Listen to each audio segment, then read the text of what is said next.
Welcome, everybody, to another Real Talk episode. Today, we're diving in digital world and through supply chain going digital. And I'm very proud to present with us today, Chintan Sutaria, the president and founder of CalcuQuote. Welcome, Chintan. Thank you, Rob. I'm excited to be here. Yeah, we can't wait to dive in digital. You're one of the companies coming in digitalizing supply chain, and I wanted to really understand what is CalcuQuote. And actually, before we get there, how are you? How is everything? Things are good. I'm Huh? enjoying. It's getting cooler in Texas, so I can't complain about that. And it's nice to be talking to yourself and talking about digital things. So can't complain about that either. Yeah, I mean, as we were the last 2 years, COVID has been behind us, and I think it's accelerated our digitalization to the point, not like we didn't have it all, the platforms there, we had it, and I think the pandemic just pushed us into it and quantified it 10x basically to where we are, and just like how we're communicating today to the digital world, it's fascinating that we can get a lot done virtually. Yeah, absolutely. I think accelerated is the right term. Like it was already happening. Now it's just Yeah. happening faster. Yeah, so I wanted to get a little background. Tell us a little about yourself. How did you get here? How did you get to CalcuQuote, and a little quick macro version of your background? Yeah. How I got to CalcuQuote. Let's see. I'll start off, and I promise I won't make this part of it long. But my first job doing anything EMS related was when I was 11 years old. I got paid $1 an hour working for my dad. He had an EMS business, and so I was putting parts through a board.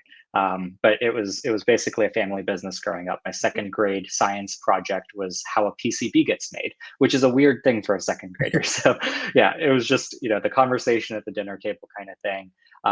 Went through that. By the time I got to high school, my dad had this thing: you got to do every job in the company. So I've done everything from programming an SMT machine to running a wave solder machine and everything in between. So yeah, Cross I training. can't say He I'm good taught at you all of it. early. He cross trained you Yeah. early. That's fascinating. I mean, honestly, I've never. That's awesome. Well, that really speaks louder than words for what we get into. But very good. So you started from there. Then where'd you go through that process through the manufacturing side? Yeah. So yeah, after doing that growing up, I went into consulting for a while. So I was doing mostly business process consulting, working with systems, things like that. And then one day, again, got pulled back into the family business, and it was basically I went in there with the idea that okay, I'm going to try to bring business transformation. All right, so that the skills I'd learned working with multinational corporations and things like that, I wanted to bring that here. And one of the things that I'd worked on was this spreadsheet. It was like this uber crazy spreadsheet that would do quoting. And as my dad was, selling his business, the acquiring companies were very interested in this crazy spreadsheet that I had built. Mhm. So after all that was done, I went to the new management of the company and said, "Hey, we should turn this into something. Like I think this is cool." And it was important because I hated doing quotes. Like it was the most boring part of my day if I ever had to do it. And so I was like, okay, there's got to be a better way. We can turn this into a software. And they said, "No, but you should, because you've got the vision for it. And then call us when it's ready and we'll become your first customer." And that's what happened.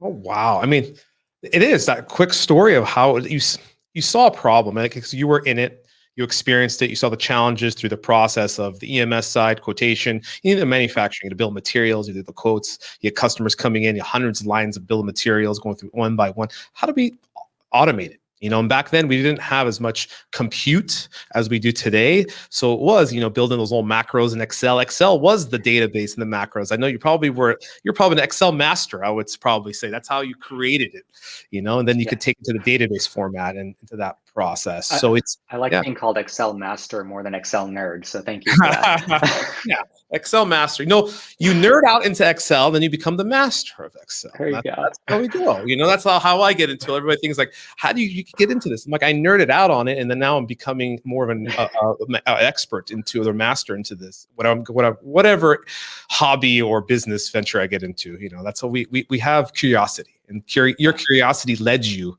to where you are today, which is, it's fascinating. It's fascinating. Yeah. So very good. So you got into, so take us back for this. So you're in Texas currently, right? Correct. I'm in a suburb of Dallas. Oh, awesome. So is that where you've been for the last few years? I mean, is that where you've been living, or you come from live in other states? No. So, I mean, well, I guess it depends how far back you want to go, but I've Yeah. spent time living in LA. Okay. So I went to college there. And then I did consulting for a while, which means I was Travel. everywhere and nowhere at the same time. And then I actually went to go live in India for a year, just doing volunteer work, and then came back and traveled around again. But yeah, in CalcuQuote, this is kind of our headquarters, even though we have more people not in Dallas than in Dallas. Oh, awesome. Awesome. So coming back to that for the mission. So what was your mission when you started CalcuQuote? What is the mission of the value of the company? Yeah. So I'll say we started off very broad, then got very specific, and then broad again. So when we started off, really the idea was I just wanted to solve problems for EMS companies. And so we really started off as more of a knowing what I knew, a consulting organization, a consulting product organization, right? So it was me meeting with EMS companies saying, what's your biggest problem? And by the way, I have this tool that I'm building for quoting. Would you like to check it out? And eventually the scales kind of tipped and we went from, okay, we're a consulting company plus a product company to we're a product company that helps solve a very specific problem for EMS companies around quoting. And then we've kind of broadened from there again because customers started coming to us and saying, okay, we'd like you to, since you do this so well, we'd like you to do this other thing that's related to it, right? So as on today, I'd say our mission is connecting the supply chain and Mhm. solving complex problems for our customers, which is EMS companies. Yeah. EMS supply chain, as we all know today, we're in a supply chain crisis the last couple of years, and not just electronics, in all industries across the board. And I think digitalization right now is the, I would say previous is we weren't so digitalized in our processes, which make less communication points. Everything was more, I would say, analog based or manual, and has caused breaks in a lot of supply chains because of that. So, but moving into it, it's, what is the basis of CalcuQuote? What is it? How does it optimize manufacturing in general? What is the goal of that when you come into a company and you sell them this software or this solution? Because you're not a actual database, you're a design, you're pass through. You pass through data from one point to another. So can you explain to that a little bit how that works? Yeah, absolutely. So yeah, the way I describe it is we're the mailman. Somebody else is writing the letter and somebody else is reading the letter, right? So we're just delivering the information. We're helping create that more connected supply chain that I kind of just mentioned earlier. The thing that we go in with CalcuQuote is we want to improve speed, accuracy, and efficiency. Those are kind of the three things that we focus on. And by speed, I mean how responsive you are to your customers. Accuracy is, I'll take an example here, like labor estimation is a big problem for EMS companies, right? Like how do you estimate the cost of assembly, not just the materials part of it? So there's a portion of CalcuQuote that addresses that. And then efficiency is how long does it take you to actually do the thing, whether it's creating purchase orders or getting a quote done or accessing data, like whatever it is, like how long does it take you to do that? So we try to solve all three of those. So the way CalcuQuote does that is a few things. One is we have everything is treated like a process. So if it's the RFQ process or the purchasing process, we think of it from, okay, what steps need to happen to go from an RFQ to a quote delivered back to a customer? And on the purchasing side, demand generated to purchase order acknowledged. And we look at each of those steps and figure out what's the most efficient way to conduct those. And that includes adding efficiency to the activity, but also improving coordination. So on the quoting side, for example, it's not enough to say, I can source these materials. That's a huge part of it. And that's what everybody focuses on. Yeah. Yeah. But we also say, we make sure that the BOM translates to the sourcing team and the BOM helps inform the labor estimation team, how many line items there are and that kind of stuff. So it's really connecting that whole process to be more efficient as a whole. Yeah, I mean, through today, previously, as I know, your emphasis is for small and medium-sized manufacturers. Your software is built for, correct? To be that, I would say that vehicle to take transfer, be the mailman, as I would say, to take from one side to the other side. And with distribution or with manufacturers and other distributors being more digital and having a lot more pathways of APIs as you would go through to be able to call, action, and pass through, it's really helped that time to quote from the time you get the project to quote. So How did you get into that? Did you guys do a lot of time studies? And before you built this, you did a lot of time studies of the transactions that it would take from the time the quote came in to the time you start quoting it, go through 100 line items of bill of materials. So you ask every supplier, what did they get the quotation back, and then create the proposal for the customer. So did you do a lot of time studies in that to see how do you eliminate that? And is that part of the way when you sell it to the customer that we can reduce this type of efficiency and speed? Yeah. So fortunately, because from when we started and even now, it's such a paradigm shift in the amount of time it takes Yeah. that we don't even have to do a detailed time study. Like if you think about how long it takes to manually source a component, line by line, talking to multiple suppliers, being thorough and accurate and all of that stuff, like it's such a huge difference from that world to I click a button, it goes through my entire BOM, and I sit there and sip my coffee, and in 30 seconds I'm done, Yeah. right? So it's such a huge paradigm shift. I'll tell you a story here.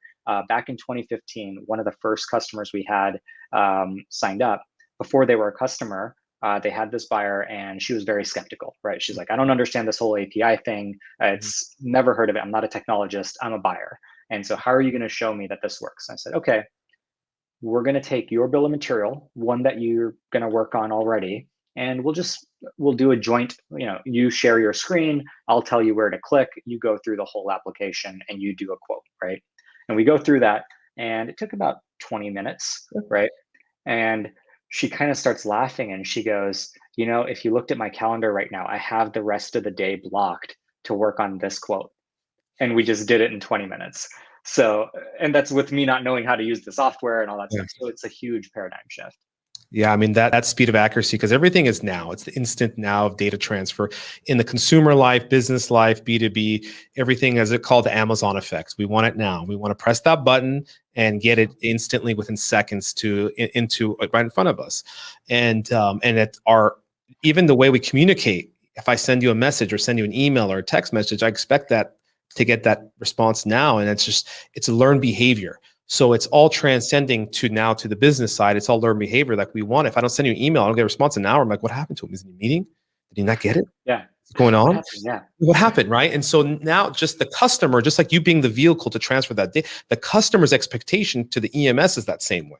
Like here's a bill of materials or 500 items. We want it in 72 hours. You have 3 days.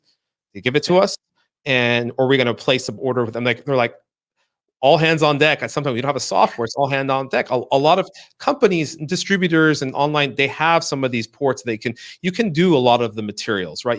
But it doesn't have the accuracy, as I said, to your system that puts it into the perfect mix with labor, part numbers, alternatives. You can really fill in and you don't have to, you can use as a pick and choose, but myself using it and practicing it, you can choose it. So I know you've created more modules. So how does the evolution of CalcuQuote started with, what are the you have different ports and different as I say, modules in CalcuQuote. So can you explain to us from the beginning of it to what you have now and the catalog of different available vehicles you have for the EMS companies? Yeah, absolutely. So when we started, like I said, it was a quoting software. It was designed to be an end-to-end RFQ management system. The next the next module or software package that we came up with was ShopCQ. ShopCQ is a purchasing tool, so it takes you from demand generated to purchase order executed and now order status. And then now this is kind of the buzzword of the year kind of thing is going even more towards that. I want it now, I want it faster. So the next paradigm shift we're seeing is port CQ. And that is, imagine an e-store where you can put it on your website and customers can request a quote themselves. It'll be more of a self-service model, but you get an instant within seconds and minutes type of conversation instead of a hours and days, which is where quote CQ started, right? So if you think about the evolution, it went from a customer was expecting, okay, I'll get my quote response in a week or 2 weeks. And CalcuQuote comes along and says, well, you can actually do it in a day because now you've got all that information at your fingertips. Now it's a customer can say, I want it now. Okay, well, just go to our website. You can get your quote right now, upload your BOM. You're good to go.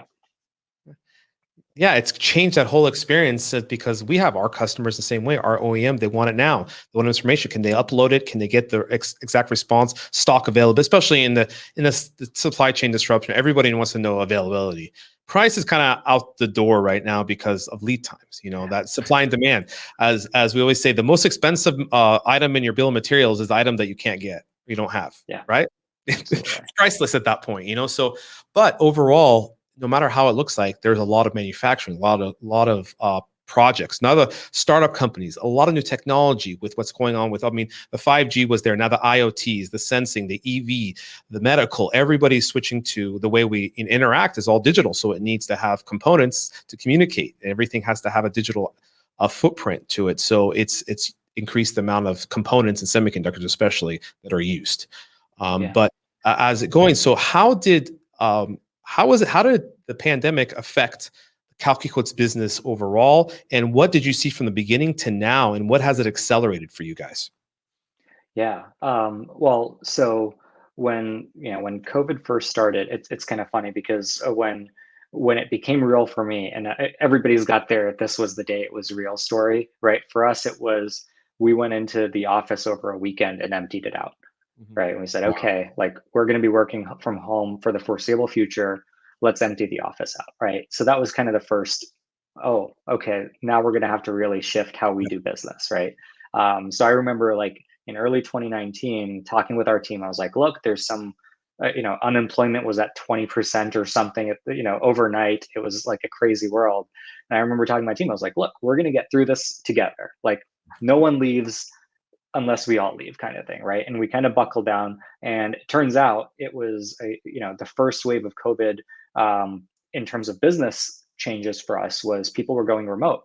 And so when you're going remote, what do you need to still be productive? Because EMS companies were still in business, right? They were essential businesses. They were making ventilators and they were making hospital equipment and so on.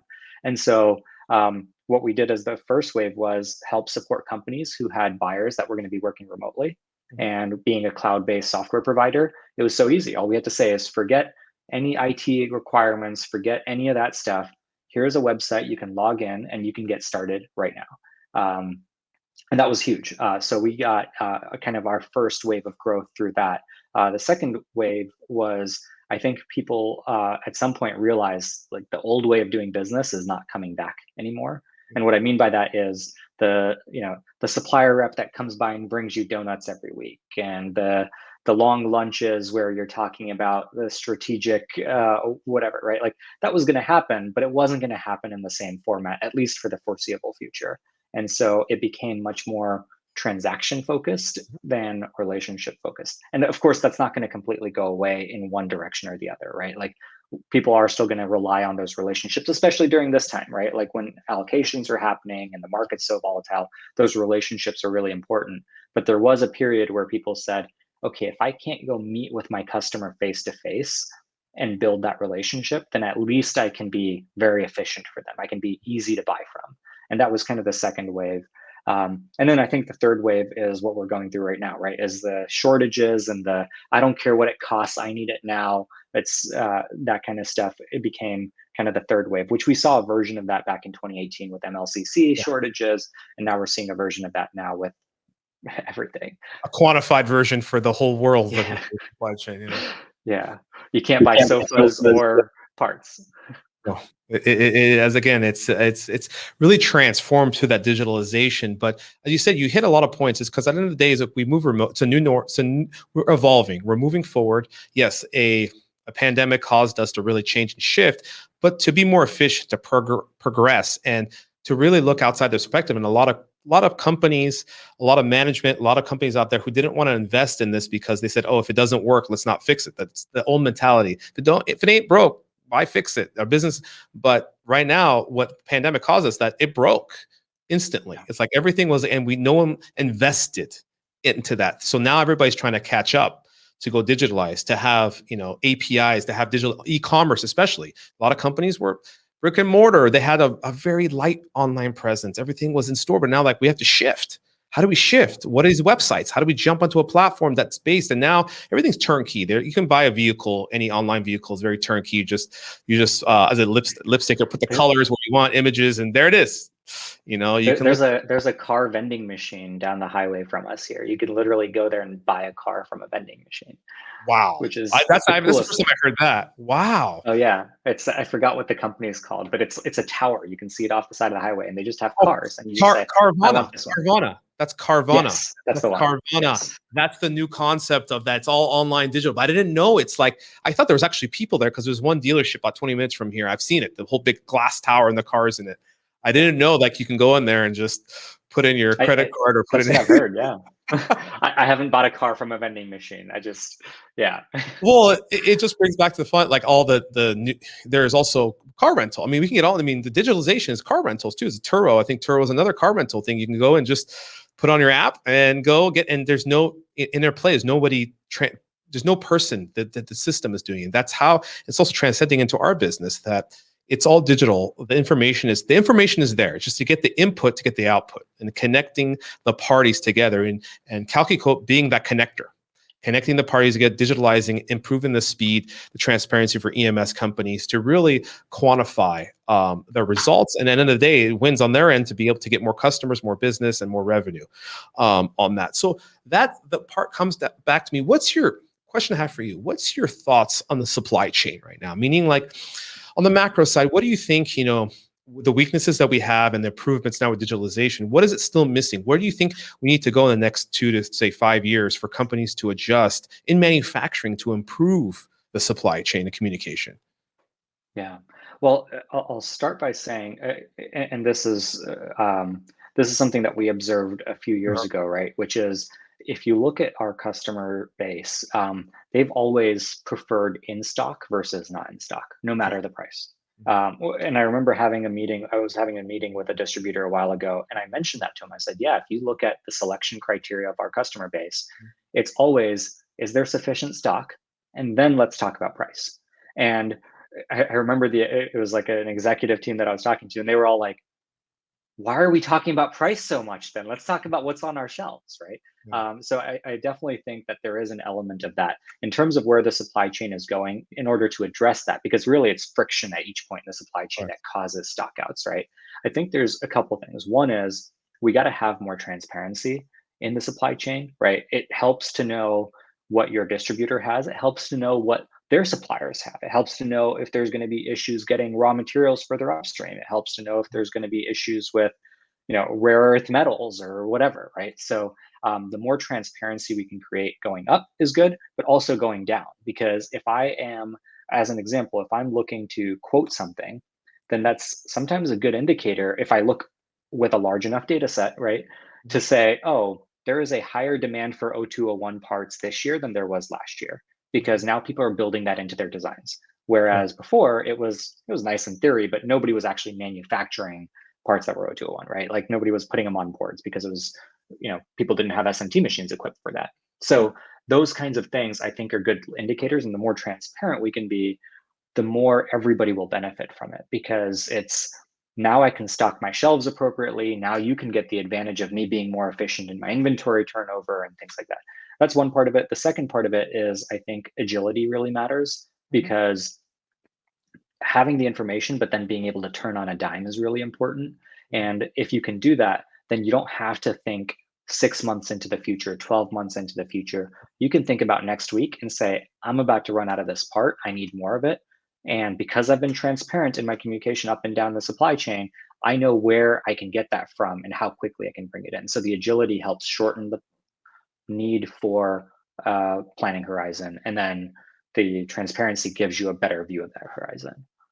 Yeah, I mean the transparency is with data. Data is king. Data is Is it content is king? It's data. The data tells the Yeah. story, and articulating that data and having systems that's clean data put in, and allowing it to be transparent, and move it around to be able to make better calculated decisions of how we're moving forward. Historical information, not just going by the seat of your pants sometimes, and that's what it goes. Oh, this item is being purchased a lot this time, but now the data can tell us the cycles, the seasons, what's happening, the seasonal thing. And I think a lot of smaller, I would say EMS and even OEMs didn't have that much data. They were just going per orders coming in. The tier ones, of course, they're built for that. They scale. They have all the analysts. They have all the information. But the smaller businesses don't. They don't have all the resources to be able to hire all those people, do an analysis on everything, to do the data.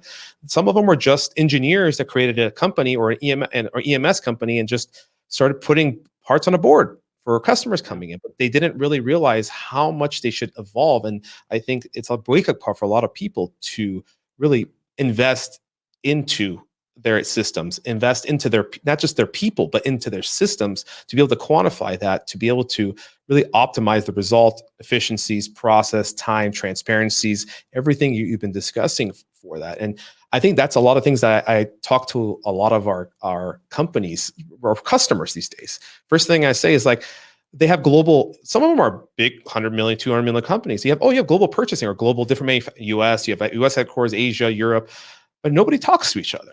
Nobody, they have meetings, but the data is not connected. Like, oh, our US is disconnected with Asia or with South Asia. I'm like, so who's buying for who? And why isn't no centralized system? It's like, oh, we've been working for that, but we're still working off Excels. Even though we have SAP, we're still using Excels. And I get that a lot, and that is, yeah, it's, I know you, and I want to see what are the experiences that you've been hearing. I mean, I know you're dealing with all sizes of companies, but is that similar to what you're dealing with too? Absolutely. I think one thing I would say is no matter how big of a company you are, you're probably dealing with data silos. We have customers that probably, they fall into that tier 1, tier 2 category of EMS companies. And we have customers that are small mom and pop shops, and they all deal with spreadsheets, right? I have this story, and I'll exclude certain details, but I went, this was back when I was in consulting, but this was a multinational, multi-billion-dollar company. And there was a report that the executive team relied on to figure out how, month to date, how they were doing. And the entire report was being generated using an Excel macro. And that was it. And it was like, well, how do you pull this information together? Like, oh yeah, you copy it from here to here, and then you import this spreadsheet. It was just like, wow, like this is it was like an $8 billion company and Excel. And the whole executive team relied on that as their single source of truth, which is, it happens in a lot of businesses. So I would definitely say it's a common enough problem of solving the data silos. The other thing I would say is with any company, getting teams to talk to each other requires a common platform, right? Like that's just like the tools have to be shared. And then everybody starts working together. It's really hard to say you're going to be on your tool and you're going to be on your tool. And then, by the way, guys, work together.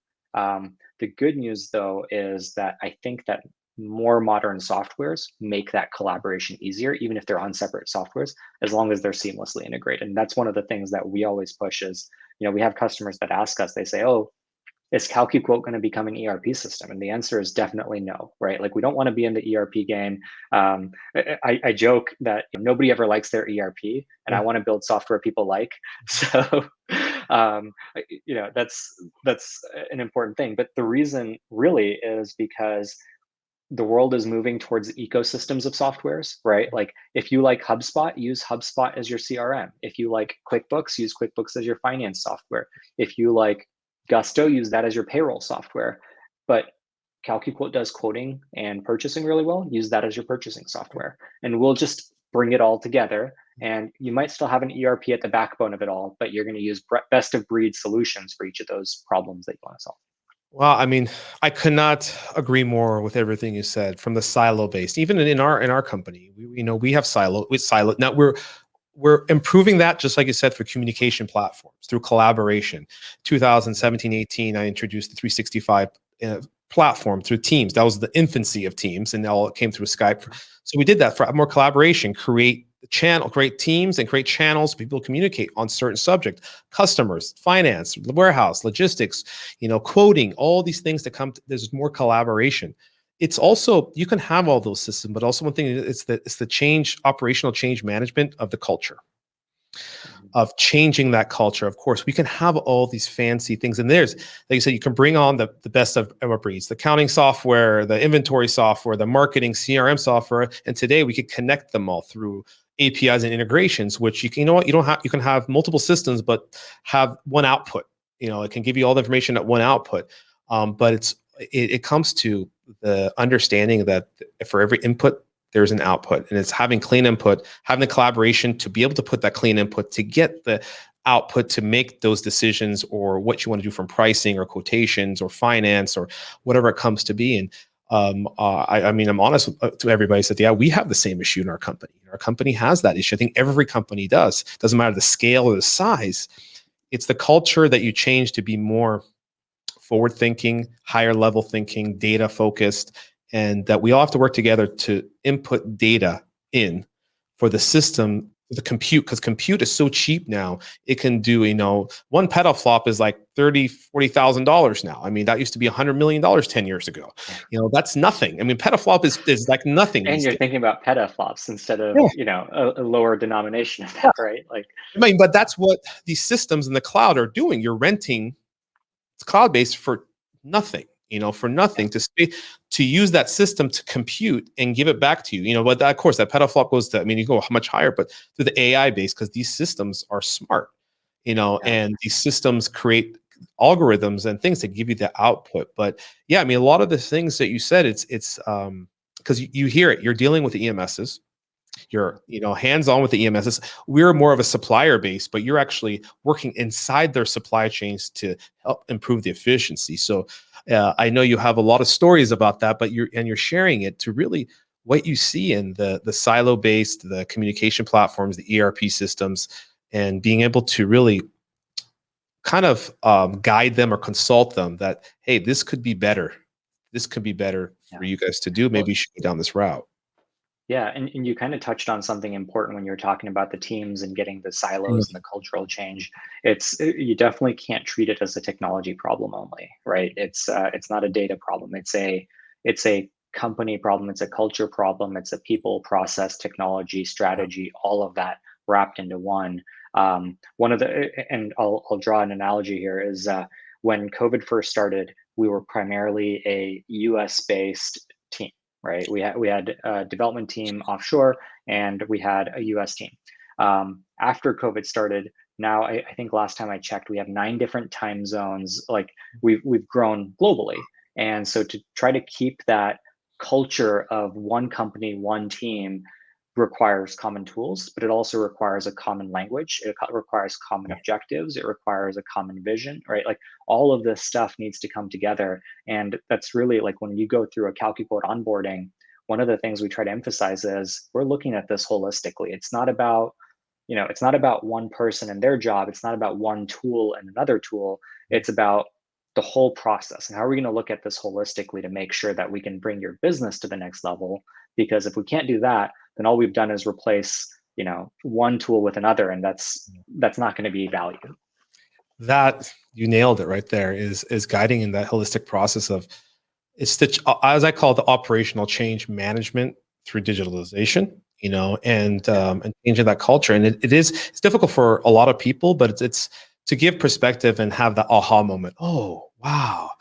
But with anything, you have to put in the reps to make the change. People think they just want it done for them, but it's habit change. It's like, I got to put in the reps and exercise and practice and get that perfect. And it's going to become a habit that it'll actually make my life much easier. But that pivot of change, that pivot of the people change, the culture change is the thing of the digital transformation. But the systems are, yeah. Yeah, well, and I was going to add that this question comes up, like, and this is how you can tell, right? Is it's so dependent on the company culture, because we see a case where, customers will ask us all the time, "Well, how long does it take to onboard to using CalcuQuote?" And my answer is always, well, it really depends more on you than on us, because we have customers that onboard in 4 hours, right? In 4 hours, they're up and running and doing quotes. And we have companies that take 6 months. And it's just, what's your appetite for change? How aligned are the people? Are they all seeing the same problem, or is this coming as a top-down decision? Like, all those factors play so much into it, to where, yeah, you have to start thinking about it holistically, right? Like, I can't give you an answer because I need to spend some time with your team first to see, are they going to look at this as an opportunity for improvement and treat it that way? Or is it going to be okay, there's a new tool I got to go learn. I'll do that in my free time. Yeah, and that's because of time. It's inundated with information. And as we're all, we're all went through education, classes, school, and we go to class and we only learn about 30% of what the professor talks about. And then we leave and we have to study more to really emphasize that. And it's the same thing with doing online training. It takes much more time. There are people that are more savvy because they understand, but the majority of people are not. Majority of people need time. And it's like, I need to teach you how to walk before you can run, and Absolutely. you cannot do that in one, as I said, hey, we can do this in 1 week. No, I think we'll teach you how to walk this and play this, exercise, practice it, and come back to us. Once you got that down, we'll go to the next step. And sometimes that's really where it comes to, because everybody, I guess, wants it now. Like, I don't have time. I'm too busy. I'm like, today we have a lot of time. We're not traveling as much, especially salespeople. We do much more time. But of course, I think it's we make ourselves busy work, busy time. But it's taking that time and that skill to learn. Is like, I'm a constant avenue of curiosity of learning things. Learning how things operate, how they work. Doesn't matter, from hobbies to business to everything I'm into. It's like keeping that curiosity. That curiosity keeps us young, and that curiosity comes from the culture of implementing learning and growth and process and digitalization of one of our objectives and goals for the company. So everybody sustains that, has that foundation, like, okay, this is what we're doing, this is where we're going to. Yeah. How Well, so? oh, sorry, go ahead. No, go ahead. Oh, I was just gonna say on the comment of like, when you get busy and you got to like prioritize, I definitely think there is an element of you just got to like work with the people as part of any kind of change effort. And when it comes to those types of things, I think you kind of said this, right? Is in theory, we do have more time now. We're not commuting to work as much, and there's more technology that makes us more efficient. My friends have heard me say this. If I ask them out for drinks or something, right, they'll say, "Oh, I'm busy." I'm like, "You've got the same 24 hours that Joe Biden and Beyonce and Barack Obama and Donald Trump and everybody has, right? Everybody's got the same 24 hours. It's just how are you spending it?" Yeah. So, yeah. I think it's really comes down to what you prioritize, and that really decides what you're going to do with your day. So what is, I would say, what's on the future for CalcuQuote in general? What is the future? What's your roadmap ahead? What are you guys looking for, a year out, 2 or 5 year roadmap of really where you're taking your system? As I said, just like you had, Matt, we're not going to be an ERP system. We are going to stay in our lane and quantify that lane. So what's in the future roadmap for you guys? Yeah. So one of the things, so I'll say two main things that are kind of in the near term for us, right? First is when you're talking about quoting and purchasing in the EMS space, one of the things that is really hard to do still, and it's still a little bit manual, which is why we can't get it down to seconds, is PCBs, right? Yeah. To source a PCB is not an easy thing because there's all these complexities and things like that, and it's viewed by most as an insurmountable complexity. It's an insurmountable problem. It's not one that can be solved. And I disagree with that premise. I think that is a problem that can be solved because if you think about it, 10 years ago, nobody thought you can instantly see inventory online, right? But you can. You can see real-time information now. So same thing on the PCB side. I think there's opportunity there, and we've already got some really good progress. We just went live with our PCB global director, which is kind of our first step in that direction, is to highlight PCB vendors that can provide really fast service on quotes and then on delivery, because it's a thing that is becoming more and more relevant.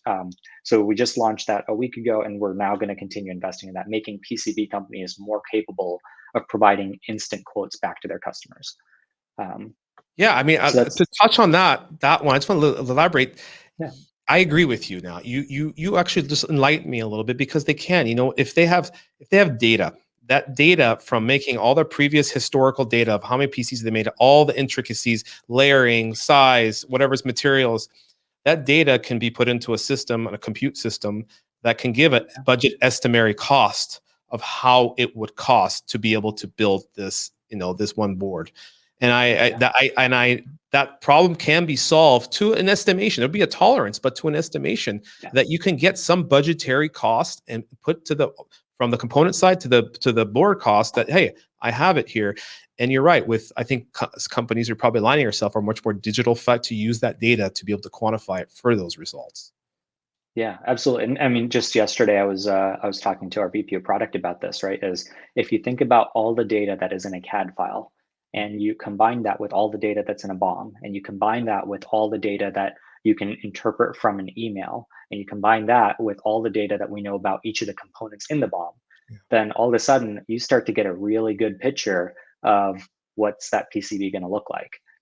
And for a human to take all of those pieces of information, because we're talking about millions of data points, okay, not possible. But for a computer to do it, much more possible. And a good example of that is we were working with our machine learning team here, and it was kind of a funny problem to solve, right? We said, can you take a part number and using machine learning and all of the data that's out there, generate a description about the part? Okay. And in like 90% of cases, they were able to come up with a description of the part just from the part number, which like part numbers are usually gibberish, right? But it was because I can look at all the history of how part numbering systems are done. And I can tell you this is an 0402, this is a capacitor, this has 5% tolerance, this has 1% tolerance, this is ceramic. Yeah, like you can do all kinds of cool stuff. And it's a computer. We don't even know how it worked. It just did. So that's machine learning. I mean, that you go down the rabbit hole of that machine learning, the AI, and it is just getting smarter. But we're using it to our needs to improve the efficiency, to optimize what we need. And that's so you guys have a in-house machine learning tool? Yeah, so one of the things actually worth mentioning here is, so during COVID, one of the things that we were working on was bringing in Elisa, which is now they're a majority owner of CalcuQuote, but they're a Finland-based company, and they have expertise in machine learning. That's how they got into this space to begin with. So this was like a strategic move for them and for CalcuQuote, because their machine learning capabilities run so deep that, I mean, they've been applying it to the telco space before machine learning was a term. And now they're applying it in really cool ways into factory automation, into MES systems, into supply chain. And that's how we got started. So the problem that I just described of generating a description, it took one of the data scientists less than a week to solve that problem. Wow. And so imagine if you gave them 6 months to work on it, right? And you can really fine tune that thing. Yeah. Wow. Well, I can see great partner, I mean, I can see where your mind was when they came and said, okay, we want to be a part of this venture and move forward with you guys to invest, because it just helps you that power, that compute, that experience could really help you quantify the company for the future ahead. Yeah, absolutely. Back to your original question, the other thing that, so the PCB side of it is one thing, and I do think there's a huge amount of opportunity there just to get the PCB industry being able to be faster, just like the EMS industry can be now. The second thing that comes to mind is we work with a lot of distributors, right? And the other thing is like digitalizing the distribution space, because especially in times like this, like you and I both know about this, right? Is people are looking for components, and it would be really nice for all distributors in the world to be able to share that information with their customers, so that a component anywhere in the world where it lives can be found and sourced. And so that's the other thing that we're working on, is digitalizing the distribution side, because that's the other bottleneck that EMS companies are facing. Is it's not enough for me to have 10 of my suppliers, 20 of my suppliers, 30 of my suppliers. I need all of my suppliers to be making their inventory available to me, so that I don't have to break my automated process to get the parts I need. Yeah, that you are, hit the nail on the head. It's digitalizing that, putting it out there, at least having a place that there's systems. But I think digitalizing is one way, but I think, of course, the ERPs are there. What we're going to promote, their websites, the technology. I think right now, all companies, if you're not in this supply chain business, I mean, business is massive business growth in the last year in distribution, manufacturing. If they're not taking some of those proceeds and those that profits and reinvesting it into technology, because the market will shift, and the market shifts, it's going to be, they need to have that technology in place to be able to withstand the future and withstand downturns, to be efficient enough to show their data, put the information, put the products out there and work on it. Because pricing is one thing, but it's actually just showing the availability. Pricing could be manipulated. You don't have to show it. It's showing, hey, we have it on the shelf. We can solve this issue in downtime or issue, or it even comes to obsolescence. There's a lot of obsolescence out there, especially in the aerospace fields, defense and aerospace, is to get that information out there. Legacy products, and it's never going to, legacy products are huge. It's a multi-billion-dollar market because of the legacy of the products of, especially in aerospace defense products, that 20 years, 30 years ago technology, and they're still using it, and they have to, Yeah. so where does that live? Can we get that part? Can we put that project? So helping all areas of all sectors be able to improve the supply chain efficiency, process, turnaround time, and again, the quotation from sourcing quotation to the sales side, that cycle needs to increase, Yeah. and it's facing, it's funny is that the consumer cycle is very fast, but the back end cycle is much more complex, and it's a much slower process. Yeah, well, and I think the consumer expectation of needing things faster is driving the B2B side of it, right? And in fact, like one of the things that we see as a future of the electronics space is that electronics manufacturers. The nice thing is there will always be a growing need of electronics. I don't think that's going to shrink. Like I can get electronics fitted jeans now, probably. I don't know. I don't own any, but I'm sure there's a wearable jeans out there Um, that yeah. But I think one thing that is in the consumer behavior that might start to show itself in the B2B world is consumers, especially if you look at like the new generation of consumers that's coming, that's just now starting to develop disposable income. Environmental factors and things like that are going to become a bigger thing. So just having been in Europe recently, the amount of emphasis placed on valuing your environment is so huge that I think that's going to start to influence consumer behavior. They're going to look for more companies to have, environmental standards in their operations. They're going to look for more companies that demonstrate recyclability of their products and so on. So that's going to be built into the supply chain long term. Yeah, I cannot agree more, because that is, I mean, Europe is a big, they are, as I said, they set the precedent a lot for the world for environmental precautions. We started back simple side for lead free, RoHS, then now the REACH, and Mhm. just for the component end, there's a lot of others for energy so, but that's, they started, renewable energy is big, and all the stuff for the EV pushes. And as I could bring up, as you guys know, I mean, if people haven't, it's China. China has this long-term vision. People think that they're cutting. I mean, they've now addressing that they're going to be energy efficient in the next by 2030 or 2035, Yeah. and they're going to cut power. They're going to cut Yeah. power to manufacturing. That's a big disruption now. It's like, okay, these factories working 24 hours a day. What's going to happen to them when they shut down? They cut the power in these provinces that are major, heavily manufacturing. But they will overcome it. Their point is that we're also going to be a leader. We don't want to be behind the ball. Their regime authoritarian. They can have a long-term vision because it's not changing every 48 years, especially in the States, comes out steps in the States. So they're and people think, oh, this is just a gimmick. But I've been traveling to China for 25 plus years. And I can say is their vision long-term, but they're helping. They want to be part of the goal. They want to be part of it. So politics aside, they care about their people too. They care about their people. They care about it. It's not just about the money and the aspect of power. It's about the people. And they want to be a power. They want to be a power play. So they're leading by example. They're following.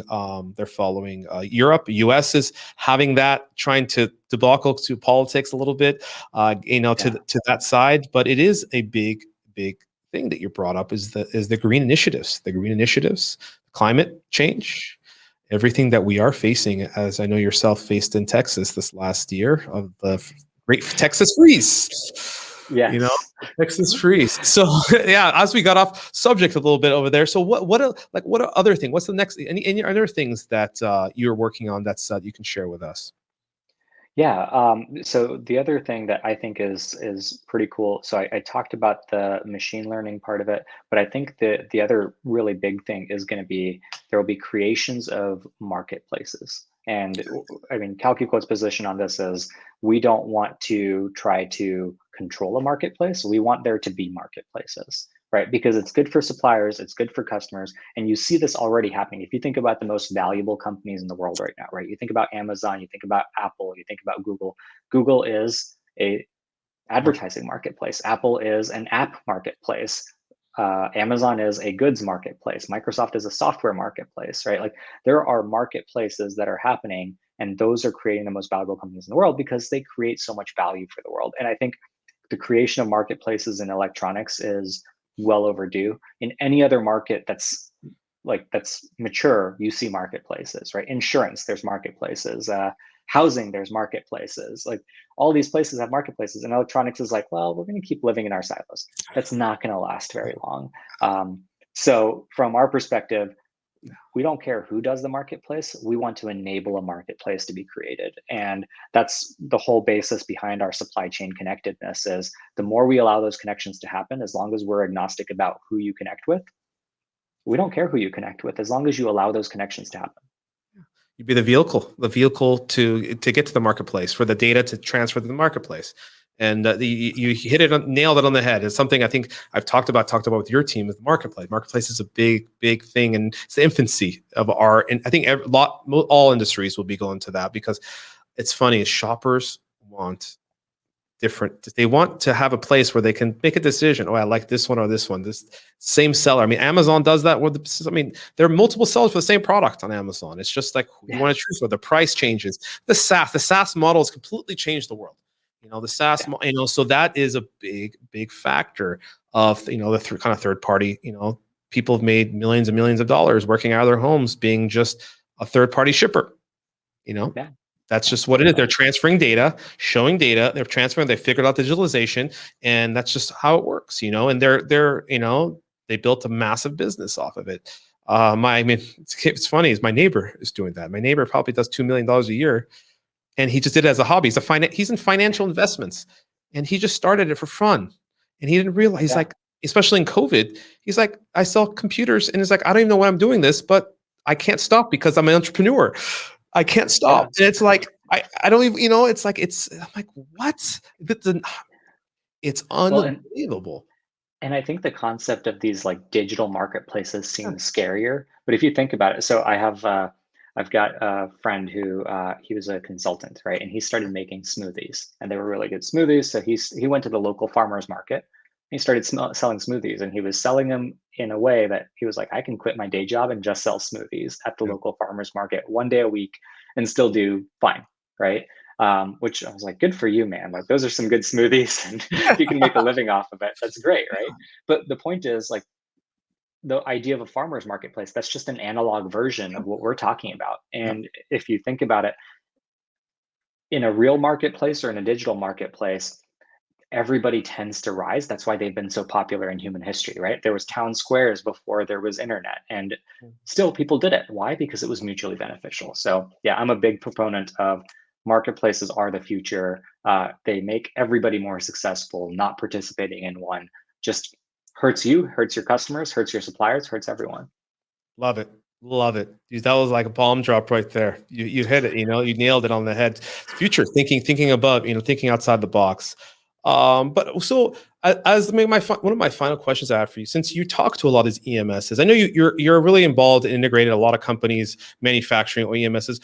What is your insights that you can share with us, supply chain, meaning like the delivery dates within lead times? Have you heard from your customers what's happening? What have you heard on the ground? What is your insights that you can share with us? Lead times and when this is going to end? Man, if I knew that, right? How long are we in this? How long are we in this, for supposedly? How long do you think we're in this, and what are you hearing from your customers? So I'll start by saying, let me talk about the data, right? So the data says there's definitely more stock out positions today than there was a year ago, and even 6 months ago. So I think the number last time we pulled it, it was like, it used to be there was less than 10%. I think it was like 9% or something like that. I'll have to get the exact numbers, but it was like 9% of cases where you're looking for a part and it's not available. And that includes all kinds of scenarios. You have the wrong part number, it's an obsolete part number, or it's a valid part number, but it's out of stock. Today, it's like 28%, I think. So that's a big difference, right? So you can already start to see, and yeah, okay, 70% of the time parts are available, but that doesn't do you much good if you got 99 parts on a 100 line item BOM. What are you going to do? Ship it without the part? No. So I think that's definitely an issue. I think that we're on the tail end of it. And this is just me being an optimist here. But the reason I think we got ourselves into this mess is it's twofold, right? We had more demand than expected, and we had less supply than expected because of all the shutdowns and things like that with the COVID. So fortunately, the supply is catching up, right? Like people are going to start manufacturing, or they're already starting to manufacture. Like things are back into gear again. And so that means it's just a matter of time before we catch up. On the demand side is a different question. I think demand's going to keep rising. It's just a question of, can we invest fast enough in the manufacturing capabilities to keep up with and then surpass the demand? Because we have some catching up to do. I'm an optimist. I think we are maybe 6 months away from being back to a normal, but I see articles that say, we're in this for the long run, and 2 years out, you're not going to find a part. And I see people saying, oh, this is going to go away tomorrow. I don't think it's tomorrow, and I don't think it's 2 years out. If I had to guess, 6 months plus or minus 2. But that's my rough estimate with a bunch of qualifications. No, I mean, you get into Q2, say Q2 of 2022, when you see some leveling out, or some breathing room of lead times, of bringing that reduction of lead times up 50 weeks right now. It's unfortunate, but you hit a lot of points. You're correct. Of course, you have the data. You've seen some of the data. 30% is massive. I mean, basically 2x from what it used to be, which is huge, for the no stock on the shelves. And you see it in grocery stores. You see it everywhere. And a lot of it, not just to the supply, it's through the supply chain, meaning like logistics is the problem. It's not just the factories. It's logistics. I mean, I wish this article. There's no flights. Yeah. Can't ship the parts. There's no flights. There's 66 ships sitting off of LA port or Long Beach port right now. The other challenges is workers being overworked. And there's a lot of variables, not just because of component. The wafer, TSMC, if you could give it the wafer, could give it to an OSAT. OSATs are having backups, but then the OSATs package it, and then they're waiting for, the OSATs want to, there's no lead frames, for example. Lead frames are low. Then you get into the process, and then you get into logistics, and it's like, okay, can't get the plane to get it here. These are all and that's what I say, it's not just one part of this. It's every part has a problem of lead time, extending that lead time to an unknown factor. And as inflation happens, it's challenging. As if my insight is, if governments keep spending, keep printing money, keep investing into architecture, we're going to be in this in a long run, because spending will be high. Spending is going to be high. Digitalization, everybody's home automation, communication tools, everybody renewing their things. The EV market, which is just taking off finally with all the companies coming, the demand they have, the capacity allocation they get for their components, the compute, cryptography, crypto is huge, the mining. So it's really infinite right now, which is great because technology should be moving that way. But when is it going to catch up? Because of even the big companies like Intel's want to build factories, but how fast can they build when they can't get the machines? Yeah. It's going to take a while, right? It takes a while, it takes a while. So yeah, I mean, I'm optimistic that it could be 2022. We see a reduction, but it just, I think, all depends on indirect factors, the global, another natural disaster, factory burning down, all the things that we've been dealing with, in this. So I'm optimistic that we're going to,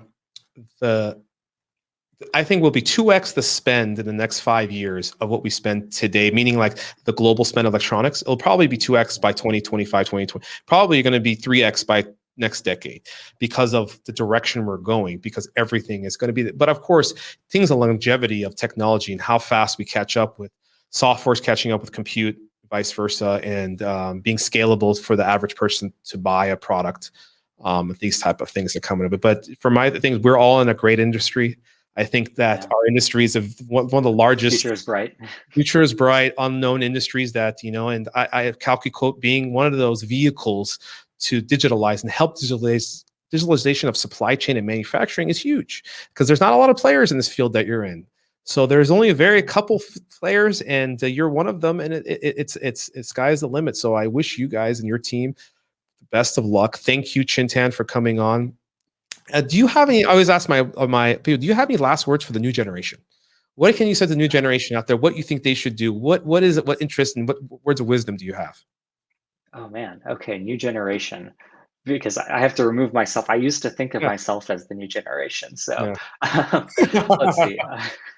Now you're making me feel old. No, I think so. I work with some kids just in the community here as well, just as part of like mentorship and things like that. And one of the things I always tell people is pick a passion. These days it's so easy to look at the next new shiny thing and go pursue that. That's a short-term blip on the radar. You got to think about, what is my passion? And I'm going to dig in deep, because you can't become an expert on anything overnight. So, it's easy to look at something as an overnight success, but it's never an overnight success. So I say pick a passion and stick with it. And you'll have bad days and you'll have good days, but as long as it's trending positive, that's what you do. So yeah, I'm a big believer in you pick something and then you make it yours for a long, long period of time. Lead by example, Chintan. Lead by example. Yeah. And you're a living example by example. Thank you so much for your time. Thank you for coming on the Real Yeah. Talk. I can't wait till we can catch up and work together more in the future. Yeah. Thanks, Rob. It was good to Thanks see a you. lot. Thanks a lot. And I'll see you soon.